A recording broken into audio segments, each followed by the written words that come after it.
If you had a message of inspiration to inspire pianists in South Africa, what would it be? Steelpan is a very interesting instrument. It's a heartwarming instrument. It brings joy, just like many other instruments bring joy, but it's a special instrument. It's a communal instrument because it can bring people together. And it's an instrument that has a lot of potential in South Africa. I don't truly feel that the instrument has reached its highest potential yet in the country. So students who are really interested in playing the instrument have got an opportunity to reach or push it to new heights, both locally and internationally. People who want to teach, there's a big opportunity for the instrument to be taught in South Africa as a result of the ability of the instrument to play various styles and techniques. There is also for students ability for students to become steelpan makers, which is something that I'm sure people will take up.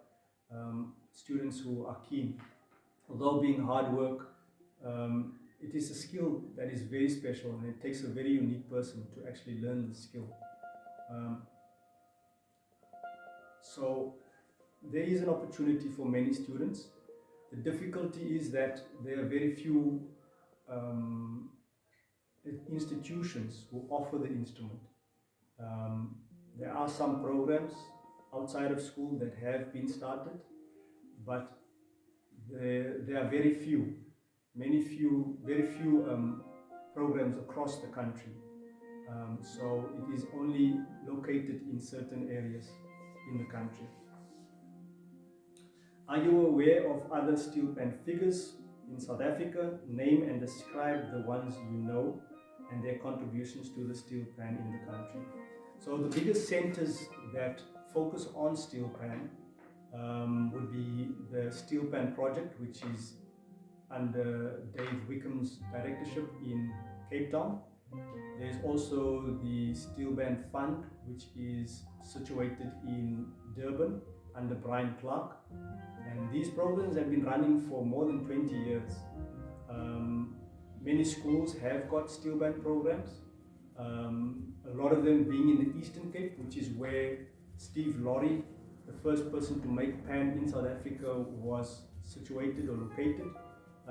Schools in Port Elizabeth, Rebecca, Grahamstown, East London, King Williamstown, they all have steelpan programs. Many schools have in these areas. And then also in Johannesburg, there are many schools that have steelpan programs up in Johannesburg. The difficulty again is that there's only one tuner at present who has the ability to maintain these instruments, and so there is a gap and a need for 2 or 3 other steelpan makers and tuners in the country.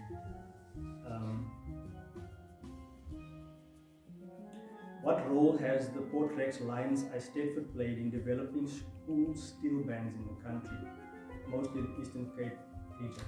Okay, so the Port Rex Lions Eisteddfod is a music Eisteddfod that is held annually in East London and incorporates all types of instruments and ensembles, both solo and ensembles.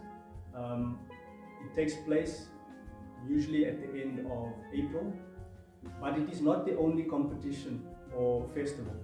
For many years, the Grahamstown Foundation, located here in Makanda, Grahamstown, had a festival, a music festival, Music Eisteddfod. There are also many other Eisteddfods. There's an Eisteddfod in Port Elizabeth. There's also some Eisteddfods in Cape Town. There's also Eisteddfods in Johannesburg. There are festivals without competition held across the country that also incorporate the steelpan instruments. And this is mostly to encourage students to learn music or teach them how to play music. So it is a development. The Portrex Lions Eisteddfod is not the only Eisteddfod, but it is one of the biggest ones presently in the country, especially in the Eastern Cape. The difficulty, of course, is that it only caters for groups that are located close by, and so it would be very unusual for bands in the Eastern Cape to participate in Eisteddfods in the Western Cape, where they have their own Eisteddfod, and that is mostly because of traveling and time according to the school programs, academic programs. But with the advent of COVID, a lot of virtual competitions have been initiated in the country. And of course, internationally, there is also scope to participate in international competitions and festivals because of the virtual arena that has now become available. What more could be done to improve the development of Steelpan in the country? In your opinion, much like in Trinidad and Tobago, do you feel that Steelpan can have a positive impact on today's South African poor and underprivileged youths? South Africa has a demographic situation very similar to Trinidad, in my opinion, especially looking at the economies of the countries. There is scope for the youth of our country to be exposed to Steelpan in various ways through programs and youth programs. One of these programs that has been very successful is the Cape Town Steelpan project, run under David Wickham.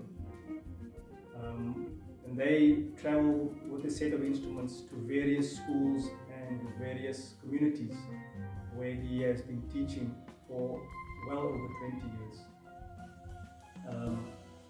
So there is a lot of potential to teach the youth how to play music, and this is also to escape some of the negative things that are taking place, and give the youth an opportunity to strive towards a goal in their adulthood, giving them opportunities to become or create an identity for themselves.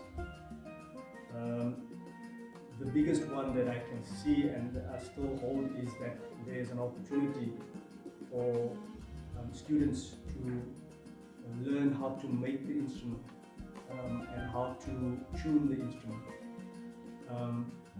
There is still, of course, scope for teaching in various ways in the country, and also to write music for the instrument based on the cultural and local musical styles that are here. In terms of the academic programs that we have, I think it is high time that a formal Steelpan syllabus is set up by anyone across the world. There is a need for a formal program. Many of the recognized external examining bodies haven't set a Steelpan specific program as of yet. Many of the universities do have Steelpan academic programs, but they are more private and used just by the institutions themselves. They are not available for use by other institutions or other academic teachers. So there is a